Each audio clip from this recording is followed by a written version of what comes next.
Mary Frances O'Neill was a young woman of many firsts. First in her graduate school class in the University of Washington's avian biology program. She was almost certain to graduate with honors.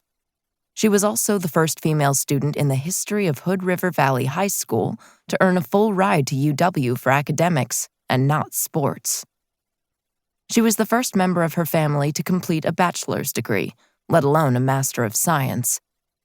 And she was also the first woman in the history of the family, O'Neill on her father's side and Heelan on her mother's, to reach the advanced age of 26 without becoming a mother.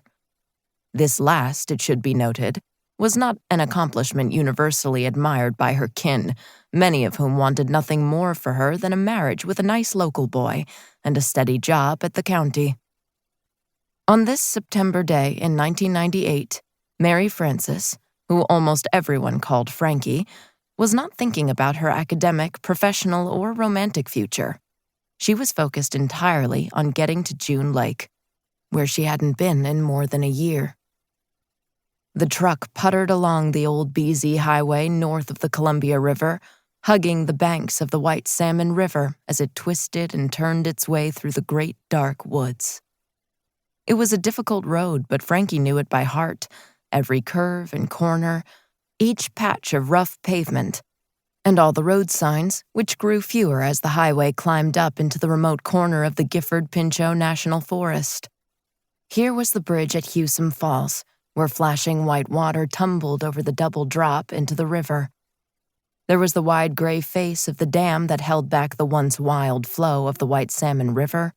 She knew which shoulders would be crowded with kayakers shuttling the white water run, and which would be thick with fishermen casting from the sloping banks for fall steelhead.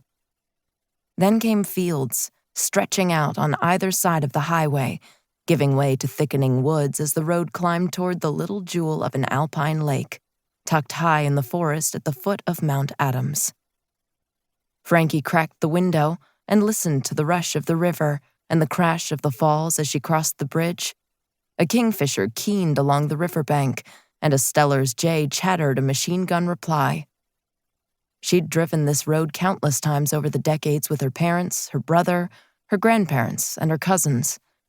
This solo trip was a rarity, and one she'd been looking forward to for months, clutching it like a lifeline, if she was being honest. Her thoughts drifted as the trees flashed by, and she forced herself to think of practical concerns.